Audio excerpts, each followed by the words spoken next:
네, 3부 주간 최백은으로 돌아왔습니다. 예, 지난주 금요일에 이제 모처럼 우리 최백은 교수께서 이제 개인 방송을 진행을 했습니다. 아이템 좀 던져주셨습니다. 예. 예전에 이제 한국은행을 상대로 해서 이제 한국은행을 민주화 시켜야 된다. 그래, 금융 민주화에 대해서 주장을 하셨거든요. 이제 거기에 대해서 이제 좀 더 이론적으로 많은 이야기를 들려주셨습니다. 자, 이 금융 민주화란 과연 무엇인가? 일단 지금 현재 금융 시스템에 대해서 이 최백은 교수님이 불만을 가지고 계세요. 왜냐하면 이 시중은행이 전 국민한테 모두 혜택이 돌아가는 게 아니거든요. 그러니까 신용 등급에 따라서 신용 등급이 낮은 사람들은 우리 시중은행 이제 기본적으로 이제 1금융권이 되겠죠. 1금융권 대출을 받을 수 없다.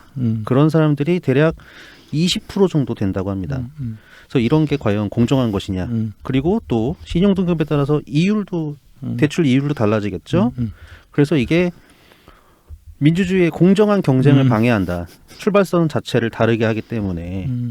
그래서 이 금융 민주화를 하기 위해서는 한국은행, 이 중앙은행을 국민의 은행으로, 그래서 한국은행이 직접 대출을 할 수 있게 해서 이것을 이제 기본 대출 시스템으로 만들어야 된다. 그래서 전 국민에게 금융 혜택이 돌아가게 해야 된다.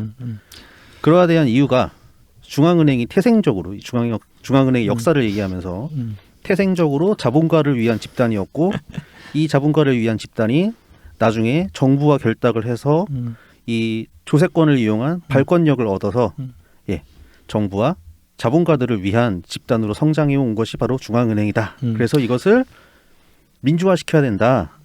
이게 바로 이제 최백은 교수의 금융 민주화의 핵심 논리가 되겠습니다.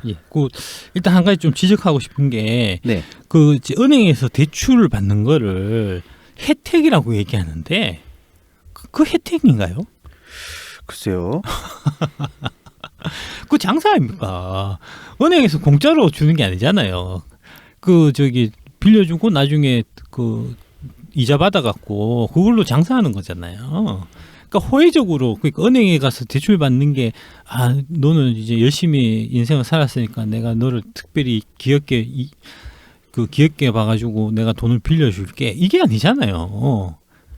빌려줬으니까 갚아지. 그 이자를 목적으로 해서 너 이제 이거 돈 빌려가서 1년 있다가 갚을 때 얹어가지고 줘. 내가 그거 가지고 장사해서 우리 직원들 월급도 주고 우리 주주들 배당도 주고 할 거야 해서 하는 거지. 근데 이제 최 교수님의 주장은 그나마도 빌리지도 못하는 사람이 있기 때문에 또 그리고 이자가 차이도 있고. 그러니까 이제 그 이자의 차이가 생기는 이유가 이게 이제 혜택이 아니고 거래죠. 이 거래의 그 대가로 이자를 받는 거고, 이자를 받는 거는 이 사람이 이 돈을 얼마나 갚을 확률이 되는가. 갚을 확률이 높으면 이자를 좀 적게 받아도 되겠죠. 갚을 확률이 떨어지면은 이자를 많이 받아야 되겠죠. 그러니까 이자는 결국 그 떼일 확률, 그 리스크에 비례해서 이제 이자를 더 받고 덜 받고 하는 거라는 말씀이시죠. 이자는 이제 그러니까 거래고, 돈과 돈이 오고 가는 거래고, 거래의 관계에서 이제 대가를 받는데 그 대가는 두 가지 부분으로 이루어져 있는 겁니다. 이자의 대가가. 첫 번째는 시간 가치예요. 1년 지금 당장 쓰는 것보다 1년 뒤에 쓰는 게 좀 불리하잖아요. 지금 당장 뭐 1,000만 원 쓰는 게 1년 있다가 네가 1,000만 원 쓰는 것보다는 그런 거 아닙니까? 그죠? 그래서 그 1년에 대한 시간 가치에 대한 대가를 지불하는 게 한 가지가 있고, 그 다음에 두 번째가 방금 말씀드렸듯이 이제 그 돈을 빌리는 사람의 이제 상환하지 않은 리스크. 그거에 대한 대가가 붙는 거거든요. 그래서 그 리스크에 따라서 은행이 그 리스크를 판단을 해서 당신은 이 정도 리스크를 갖고 있으니까 뭐 여기서 가상금리를 한 1% 붙이겠다. 내지는 뭐 10% 붙이겠다. 라는 거를 결정해서 하는 거거든요. 그게 이제 내가 마음에 안 들어요. 나는 뭐 이제 그 시간 가치에 대한 걸로 한 1%. 그 다음에 이제 혹시 떼먹을 리스크에 대비하기 위해서 1% 해서 2% 나는 하면 대출 받으면 충분할 것 같은데, 은행에서 3% 대출 이자를 내야 된다라고 해서 마음에 안 들면 그러면 대출 안 받으면 됩니다. 아니면 다른 은행 가서 받으면 돼요. 그죠? 근데 이제 뭐 1금융권에서는 다 못 받는다. 뭐 그렇죠. 1금융권에서는 하나에서 못 못 받으면 다 못 받는다 그러니까. 바로 러시안 캐시로 가거나 뭐 아니면은 그래서 이제 카드론. 1금융권에서 그러니까 그 사람이 돈을 떼먹을 확률이 높은 사람 같은 경우는 이제 은행에서 굳이 취급을 안 하니까 그래서 그런 사람들은 2금융권 가고 3금융권 가서 이제 리스크가 높은 사람들이니까 이제 많은 리스크를 지불해서 이제 가는 거고 그 와중에 이제 예를 들어 갖고 뭐 이 사람이 제2금융권 가서 한 20% 대출을 받는데 딱 보니까 은행이 그 제2금융권에서 그 러시안 캐시 말고 뭐 러시안 캐시가 보기에 얘는 20%까지 안 하고 한 15% 정도 해도 그 리스크가 충분하겠는데 하면은 15%짜리 대출을 만들어 갖고 그 사람들 모아서 장사를 하면 그 러시안 캐시는 돈 많이 벌 거 아닙니까? 그런 형태로 해서 자유 경쟁을 통해서 이제 적정한 이 대출 금리를 찾아가게끔 그렇게 돼 있는 거거든요. 이 구조가. 저는 최대원 교수의 이 기본 대출에 따른 이제 1년의 주장에 대해서 이제 좀 모순이다 싶은 게 예. MMT 이런 바탕으로 해가지고 돈 무조건 무제한으로 찍어낼 수 있다고 일단 전제를 하고 지금 이 기본 대출 이야기를 하잖아요. 그리고 이 기본 대출이 뭐 시작 전부터 다른 그런 어떤 차별점을 해소하기 위한 방안이다라고 얘기를 하잖아요. 예. 근데 현실적으로 두당 1,000원씩 주면 누구 코에 붙입니까? 그러면 돈 무제한 찍어놓도 된다며 한 사람한테 한 100억씩 주면 안 돼? 100억 주면 좋지. 그러니까 1,000만 원 갖고 뭐 하겠어 사실. 1,000만 원 갖고 뭐 하겠어? 10억 가지고 집 한 채 서울에 집 한 채 사면 끝이니까 한 100억 주라고 줄 거면은 뭐 그 이론에 따르면 100억 주나 1,000만 원 주나 나라는 안 망하긴 마찬가지 아니에요? 근데 왜 1,000만 원이라고 규정을 했대? 그러니까 이게 약간 궁금한 부분이죠. 기본소득도 지지를 하면서 동시에 기본 대출도 같이 지지를 한단 말이죠. 그리고 재원 마련에 걱정 없다고 얘기를 하잖아요. 그러니까 재원 마련은 뭐 걱정이 없다고. 뭐 무제한 찍을 그러니까 수 있다니까. 우리가 여기서 항상 명심해야 될 게 이 이재명이나 최백은이나 이런 사람들이 얘기하는 기본소득, 기본대출 이거는 이 기본대출, 기본소득을 통해서 이게 이제 서민들의 그 궁핍한 삶을 내가 치유해주겠다는 이런 선한 목적이 아니고 그냥 광팔이다. 그렇죠. 이런 나는 기본대출도 하고 잠시만요. 기본대출이니까 기본소득도 하고 이어서 기본대출도 해서 이런 눈을 하시던 말씀. 이런 멋진 정책을 하는 멋진 사람이니까 정치인이니까 이 정책적 능력이 있는 정치인이니까 나를 대통령을 뽑아줘. 자, 그러니까 1,000만 원이라는 그 제안에 네네. 어떤 맥락이 있냐 이거죠. 그 정도 소액이면 상대적인 소액. 그러니까는 아무래도 이제 아니 이 사람은 왜 상환할 걸 왜 걱정을 해? 네. 상환 못 받을 걸 왜 걱정을 하냐고. 그러니까 어차피 MMT 이론에서 돈을 막 찍어도 상관없다고 얘기하는 사람이니까 그 논리에 따르면은 왜 1,000만 원 줘, 100만 원, 100억 주고 1,000억 주지 그 얘기 아닙니까, 그죠? 네. 그러니까 그런 형태로 이 사람들이 하는 얘기가 논리적인 일관성이 없는 이유는 이 사람들의 목적이 오로지 대통령이 되는 거에 아니 그러니까 그건 알겠는데 이 사람 그러니까 어떤 내부적인 논리가 있냐 이거죠. 그냥 막연하게 1,000만 원 정도로 누구든 안 떼먹고 갚을 수 있다라는 그 얘기밖에 못 하는 거 아닙니까? 아 그렇죠. 예. 주장이 엄청 빈약하잖아요. 아니, 빈약하죠. 예. 예. 그러니까 1,000만 원 얘기하면은 이제 잘 모르는 흑우들이 낚일 만한 이제 저는 이 방송에서 이제 공식적으로 선언하겠습니다. 저 기본 대출 찬성합니다. 1인당 100억씩 주십시오. 난 1,000만 원으로 만족 못 하겠어. 1,000만 원 누구 코에 갖다 붙여 그것이 몇 달 1년 생활비면 그냥 돈 또 없어지겠네. 100억씩 줘. 그리고 뭐 최병현 교수가 이렇게 뉘앙스상으로 굉장히 무한대로 돈을 찍어낼 수 있는 것처럼 얘기를 하지만 최근 그 미국 경제에 대해서 얘기를 한 걸 보면은 그렇게 무한대가 아닙니다. 지금 미국 국가 GDP 대비 국가 채무 비율이 약 127% 정도 된다고 합니다. 예, 지금 그런 상황이기 때문에 바이든이 대통령이 되더라도 그러면서 우리나라 돈으로 5천조 규모 이제 경기 부양을 하겠다고 뭐 2조 5천억 2조 5천억 2조 5천억 달러니까 한 3조 정도 될 것 같아요. 그래요? 예. 그 3천조 원. 3천조 원. 네, 그 정도 경기 부양을 못할 거다. 이미 국가 채무 비율이 많이 있어서 미국의 경우에 있어서는 국가 채무 비율을 걱정을 하시더라고요.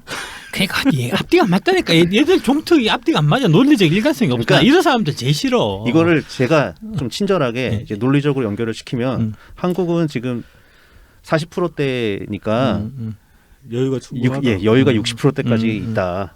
한 2배가 돼도 된다. 예, 그런 의미의 여유가 아니었을까. 예, 그래도 경제학 하는 사람인데 좀 어젠가 오늘인가 어젠가 그 민주당 당론으로 그 이자율 상한선 20%로 채택됐지 않습니까? 현실적이지 그게 무슨 아니 그러니까 네네. 1,000만 원을 주장해도 좋은데 네. 최소한 그 솔깃할 만한 뭔가의 그 맥락을 만들으란 말입니다. 뭐 말이 그러니까 지금 쭉쭉 던진 것처럼 말이 앞뒤가 안 맞는데 이걸 뭐 어떻게 믿으라는 겁니까 대체? 당위가 있는 거죠. 당위만. 당위만으로 방법론이 정당화될 수는 없잖아요. 맞아요. 예. 방법론은 현실이잖아요. 네. 당연히 이상이고.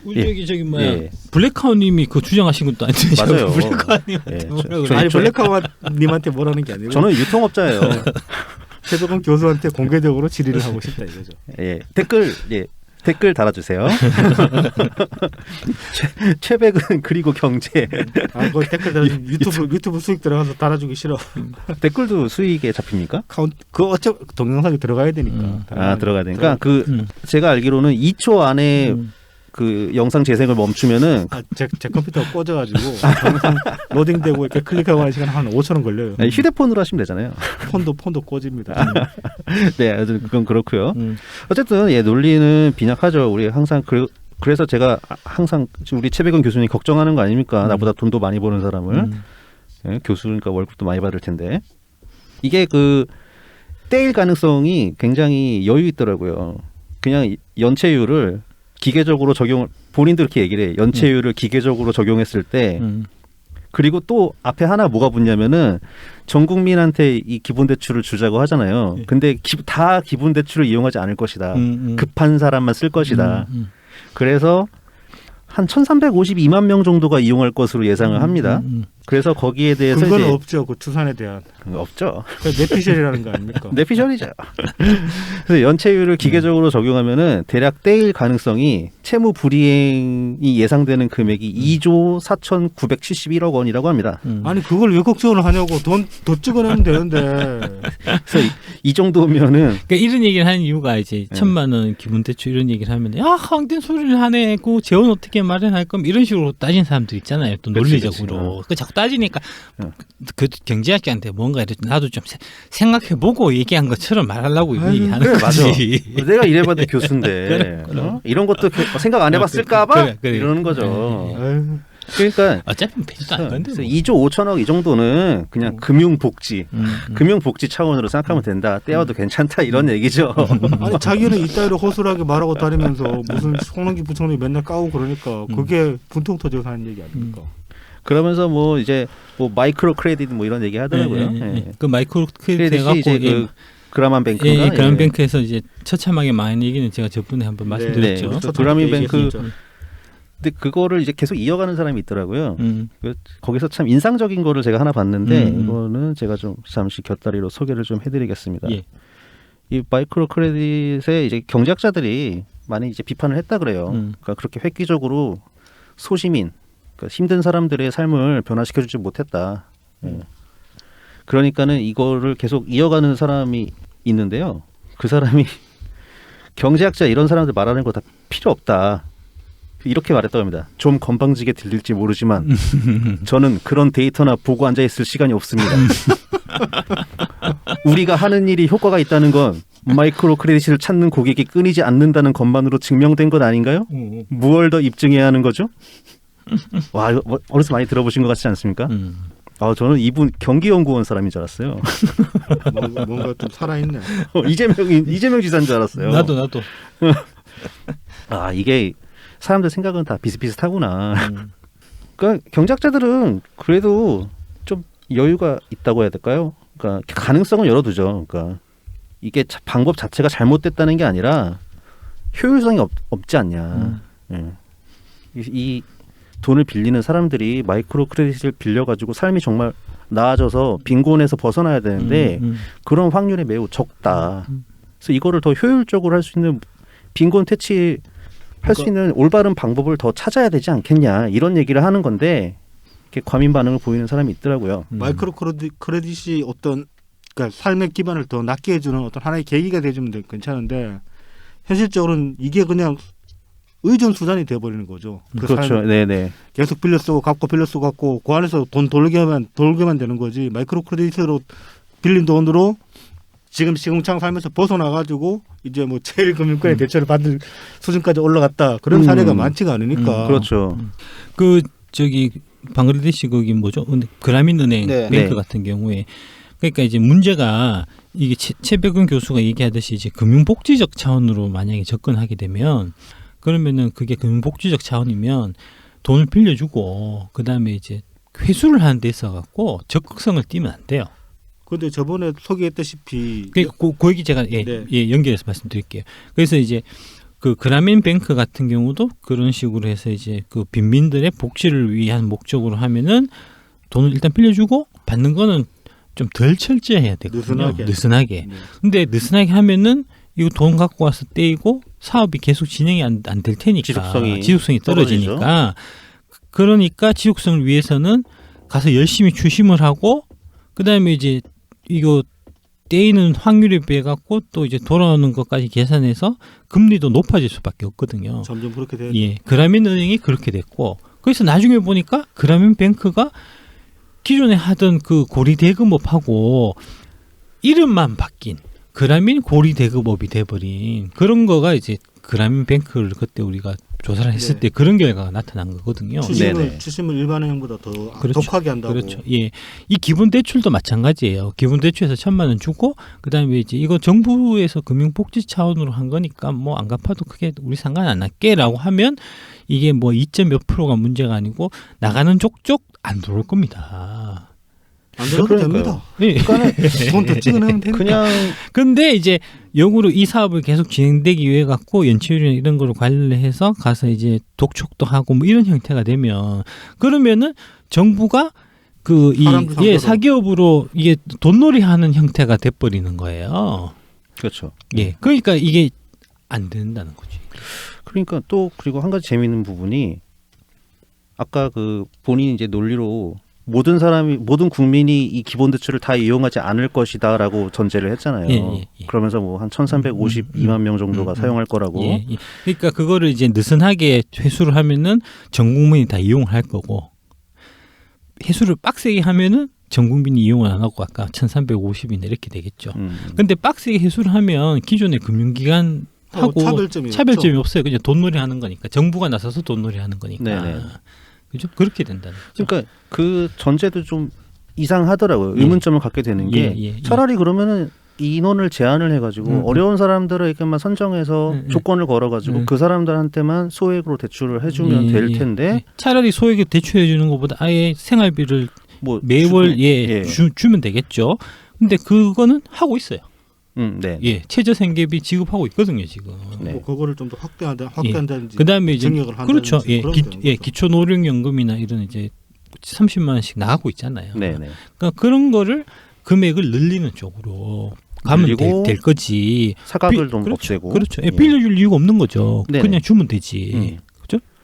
그러니까요. 기본소득을 얘기하면서 기본대출을 굳이 왜 얹었을까? 왜 얹었을까 하면 나는 기본소득 됐고 기본대출 됐고 이렇게 내가 하는 게 많으니까 기본주택도 있잖아요. 기본주택도 하고 이런 각종 기본 시리즈를 이렇게 진행할 만큼 이게 이 정책적 추진력이 뛰어난 사람이니까 나를 대통령 뽑아줘 얘기 아닙니까? 조만간에 기본 맞선 이런 것도 나올 것 같아요. 기본 맞선 좋네. 기본 맞서? 그러고 나면 진짜 허경영이랑 차별점 없어지지. 그렇네. 그 맞선 안 보고 돈으로 받으면 안 되나? 기본 맞선 그러면서 이제 뭐 저기 동성애자들도 커밍아웃하면 연결시켜 준다. 그런 소리 할지도 몰라. 자, 그래서 아무래도 이 중앙은행 역사를 좀 살펴보는 게 좋을 것 같아요. 이 최백은 교수의 논리에는 중앙은행 자체가 개인적인 의심이 갑니다. 상당히 악마화돼 있다. 한번 말씀드리겠습니다. 제 조사한 거를 그 은행 먼저 이제 뱅크의 유래에 대해서 말씀드리겠습니다. 뱅크라는 거는 이제 14세기 이탈리아의 피렌체에서 주로 이제 유태인들이 긴 탁자를 놓고 돈을 빌려주거나 맡아주는 사업을 했어요. 여기서 이제 그 이 긴 탁자 이거를 이제 이탈리아 말로 방코라고 불렀거든요. 여기서 뱅크라는 말이 생겼습니다. 네. 예. 여기서 이제 은행들이 망하는 거 우리가 뱅크럽시라고 하잖아요. 뱅크럽트. 예, 뱅크럽트라고 하죠. 네.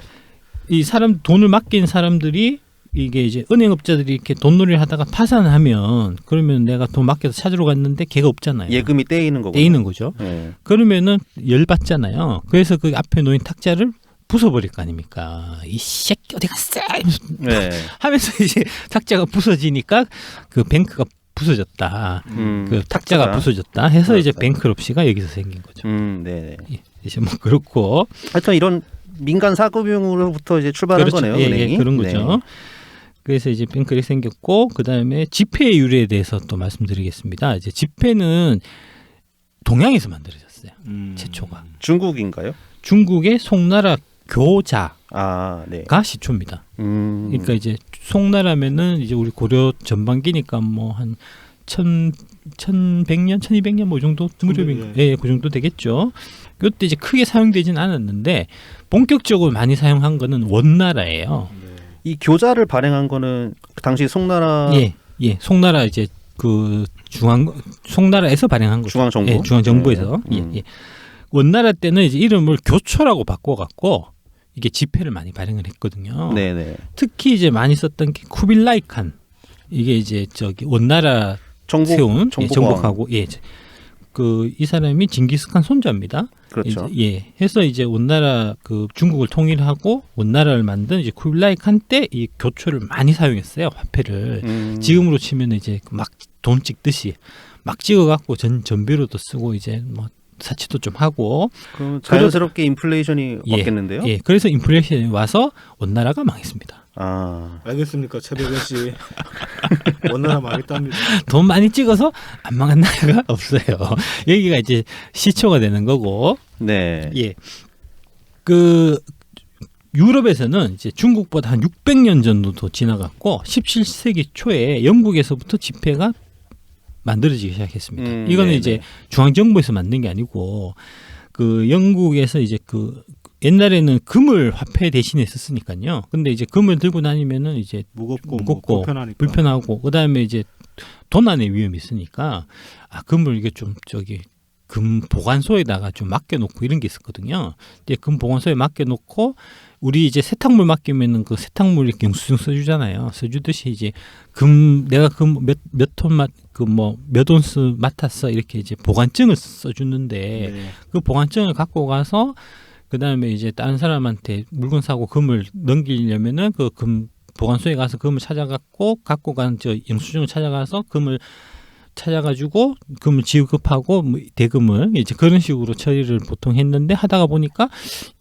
그 사람도 다시 받으면 다시 또 금보관소에 맡기니까 뭐 그럴 바에 그냥 이 금보관증으로 그냥 건네주면 되지 않겠냐. 금보관증이 일종의 수표 같은 역할을. 그렇죠. 예. 그래서 그 금보관증이 지폐가 된 겁니다. 네. 예. 그래서 이제 이거를 골드스미스 노트라고 해요. 예. 그런 형태로 해서 이제 지폐가 쓰이기 시작했고 그 금을 맡아서 갖고 있던 금 보관업자가 이게 현대적인 은행이 된 겁니다.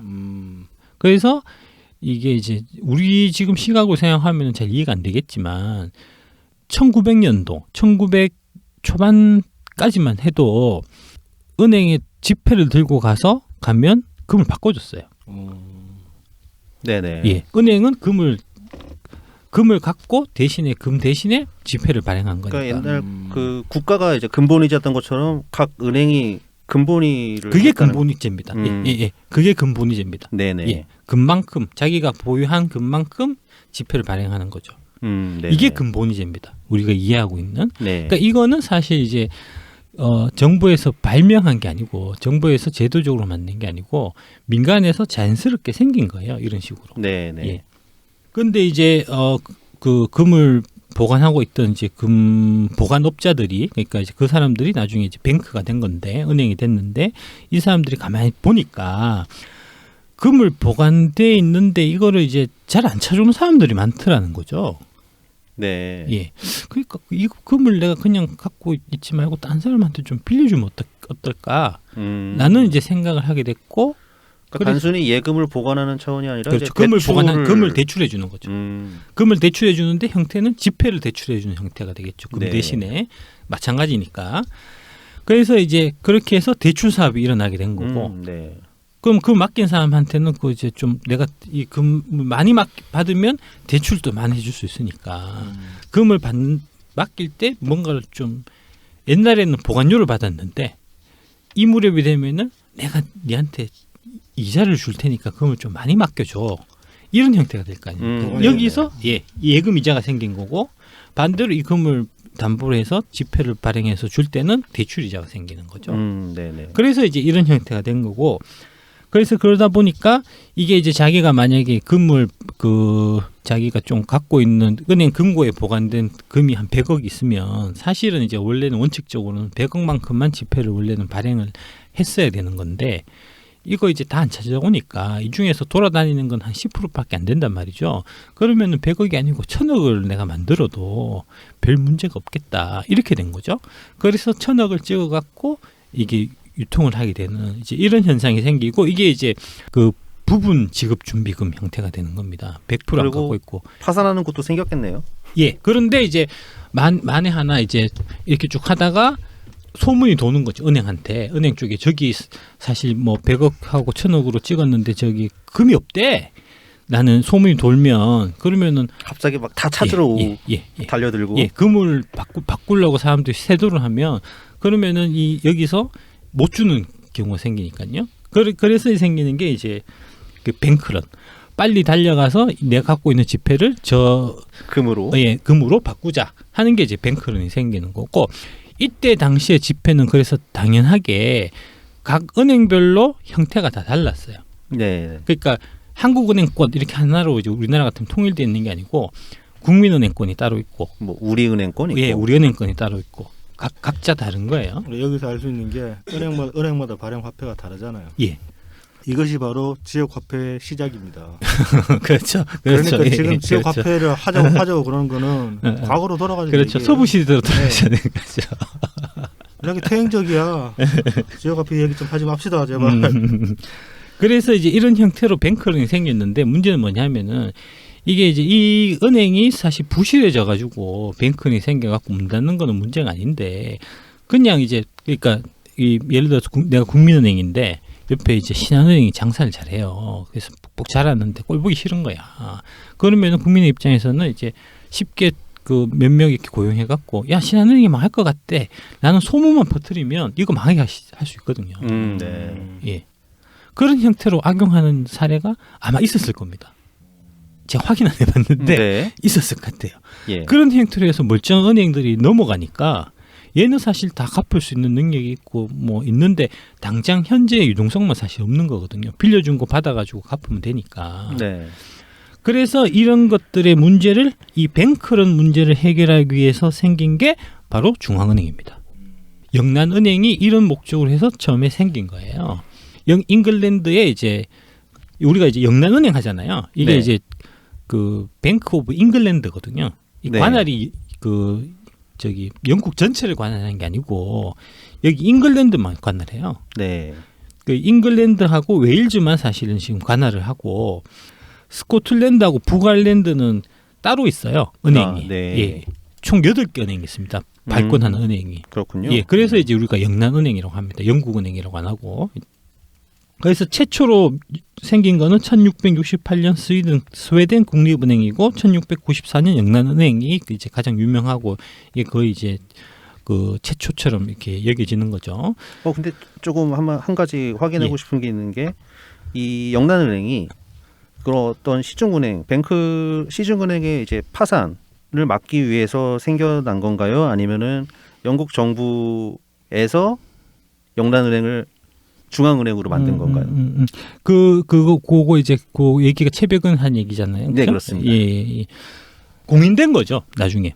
형태가 이제 그 영란은행 형태로 해서 그러니까 그 은행 중에서 영국에 여러 가지 은행이 있었는데 그 은행 중에서 이제 제일 좀 이렇게 돈이 많은 은행 있으면은 이제 작은 은행들이 유동성 위기에 빠졌을 때 이제 공급해주고 하는 역할을 했을 거 아닙니까? 그래서 이제 그런 형태로 해서 그게 중앙은행 형태로 있었는데 거기서 영국하고 이제 쇼부를 쳐갖고 내가 중앙은행이 돼서 너네 이제 영국 정부에서 갖고 있는 부채를 내가 다 해결할 테니까 나한테 화폐 독점금을 줘. 해서 이제 이게 공식화된 거죠. 영란은행으로. 네. 예. 중앙은행이라는 개념 자체는 자발적으로 생긴 거예요. 네. 은행의 은행. 그래서 우리가 이제 중앙은행을 은행의 은행이라고 하는 거거든요. 이제 그런 거고. 근데 이제 그 중앙은행 뱅크런 상태 때 중앙은행이 이제 무조건 자금을 주는 건 아니에요. 왜냐하면 은행에 일시적인 유동성 위기라서 내가 돈을 준 거면 나중에 걔가 이제 대출해 준 거를 받아왔을 때 내가 다시 돌려받으면 되니까 문제가 없는데, 근데 그게 이제 대출 여기서 그 뱅크런 상황에 도달한 은행이 대출해 준 게 벌써 다 떼이고 뭐 중간에 누가 착복하고 해서 이제 아예 없을 수도 있잖아요. 그런 데는 돈을 빌려주면은 돈을 못 받으니까 중앙은행이 돈을 못 받으면 문제가 좀 심각해지는 거 아닙니까, 그죠? 그래서 돈을 지급할 때 그 이제 구제 자금을 은행에 넣을 때 이게 일시적인 유동성 위기냐 아니면은 이 은행이 부실화됐냐, 그러니까 이제 그 상태 자체가 안 좋냐 하는 거를 판단해서 주게 됩니다. 네. 그리고 반드시 담보를 잡게 돼 있어요. 아, 담보도. 예. 그러니까 뭐 지금 이런 형태는 지금 우리나라도 마찬가지인데 우리나라 중앙은행에서 은행에 돈을 줄 때 그냥 주는 게 아니고 담보를 잡습니다. 대표적으로 국채 같은 걸 잡는 거죠. 네. 예. 그런 형태로만 유동성이 지금 안정 자산을 담보로 잡고. 예. 그래서 최백은이 뭐 은행이 중앙은행만 이용해 가지고 뭐 돈을 빌리는 것도 뭐 특혜처럼 적어놨던데 진짜 무식한 거예요. 잘 모르는 그러니까 거예요. 시중은행의 돈놀이를 도와주는 게 그러니까 그게 중앙은행이다. 아니라니까요. 시중은행은 돈놀이 하는 거는 그 근원이 되는 거는 예금이에요. 예금 받은 거를 대출해 주는 거예요. 네. 중앙은행은 이 유동성을 이제 이게 줬다 뺐다 그다음에 은행이 이 뱅크런 위기에 닥쳤을 때 이제 자금을 공급해줘서 유동성 위기를 벗어나게 하고 이런 형태로만 이게 되는 거지. 네. 돈놀이 하려고 돈 찍어갖고 은행 주는 게 아니거든요. 은행도 주주가 있잖아요. 예, 만약에 은행이 파산할 때, 예. 은행이 파산하면은 주주들은 돈을 떼입니까, 안 떼입니까? 은행 파산하면 주주는 손 떼이죠. 주주는 투자니까 예, 예, 망하면 예. 같이 주주들은 손실 같이 보는 망하는 같이 거죠. 손실 보는 예, 거죠, 당연히. 그러니까 이 최백은 교수 말처럼 이게 정말 특혜여야 하면은 특혜가 되려면은 주주들은 돈을 안 떼어야 돼. 그렇죠. 예금자만 그렇죠. 돈을 떼고. 그렇죠. 예, 맞아요. 예, 예, 예. 예. 그래서 이게 중앙은행은 그러니까 뱅크런을 해결하기 위해서 생겼고 네. 뱅크런 문제, 유동성을 은행에 긴급한 상황에 유동성을 공급하기 위해서 생긴 거고, 그러면서 플러스해서 생긴 게 은행 감독권을 갖게 된 겁니다. 당연하죠. 네. 돈 빌려줄 때 이거 판단해야 되니까 여기까지가 원래 중앙은행의 고유한 목적이에요. 인플레이션을 잡는다든지 아니면은 경기를 활성화시킨다든지 하는 목적은 없었어요. 그러니까 시중은행들의 관리네요. 그렇죠. 시중은행들의 시중은행들의 관리입니다. 유동성 관리. 예. 은행이 예. 금융 안정이라고 그러니까 해야죠. 예.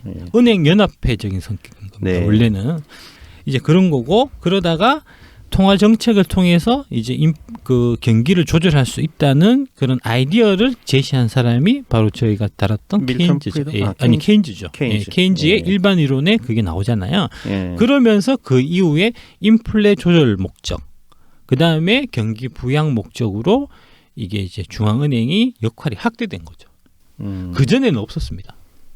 네.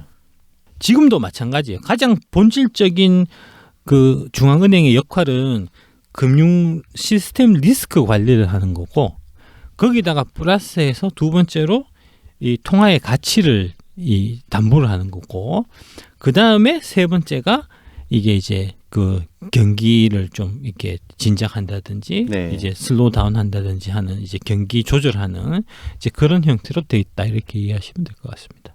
자, 그러면은 이 중앙은행이 과연 한 최근 10년 정도로 얘기해 볼까요? 예. 그 미국발 이제 금융위기 때를 기준으로 얘기를 한다면 중앙은행이 잘 하고 있다고 볼 수 있을까요? 그러니까 요 부분이 이제 그 경제학자들 사이에 아규가 있는 거죠. 논쟁이 있는 부분인 거죠. 네.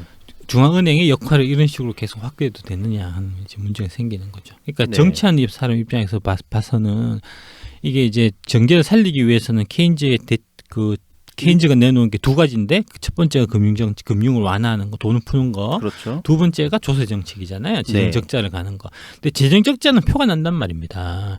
사람들이 반대를 하거든요. 이게 이제 국회 통과를 얻어야 되고 하기 때문에 힘들잖아요. 네. 근데 돈을 찍는 거는 이게 중앙은행이 마음 먹고 찍으면 그냥 끝나니까. 그래서 이건 손쉬운 방법이거든요. 그래서 이게 이제 적자 재정으로 가는 것보다, 그래서 재정 정책을 쓰는 것보다 이제 금융 정책을 쓰는 거를 좀 선호하게 되는 이런 일이 이제 있었던 거고, 그런 일련의 추세가 뭐 1970년대 80년대 쭉 있다가 이게 2008년에 글로벌 금융위기 이후에 이게 좀 더 이게 좀 그 보편화돼서 지금은 이제 자연스럽게 뭐 경제를 살려야 되니까 중앙은행이 금리를 낮추고 돈을 더 풀어야지라고 다들 이해를 하고 있는데 그 이해 자체가 사실 잘못된 걸 수도 있다는 거죠. 네. 그럼 일단은 딱 바로 정리할 수 있는 거는 은행도 은행 주주도 돈 떼인다. 그렇죠. 특혜 아니다. 그렇죠. 예, 특혜 아니고, 그리고 중앙은행은 굳이 정부가 결탁해서 만들어졌다기보다는 은행들의 자발적 모임에 더 가깝다. 원래는 그렇게 생긴 거죠. 네. 예. 그렇게 정리를 할 수 역할이 점점 확대되어 온 겁니다. 네. 예. 그럼 이렇게 중앙은행 이야기를 다음에도 조금 더 이어가 보도록 나중에 하겠습니다. 또 얘기 뭐 더 얘기 있습니다. FRB 생기기 때까지 되게 재밌는 얘기들이 많아요. 네네. 예. 앞으로 두고도 이제 할 얘기. 할 얘기니까요. 아껴두고요. 네. 그러면은 나중에 세계 중앙은행의 역사에 대해서 조금 더 알아보도록 하겠습니다. 예. 네. 그러면은 이번 주 나이브 TV 녹음은 이것으로 마치도록 하겠습니다. 예, 고맙습니다. 감사합니다. 네. 감기 조심하세요.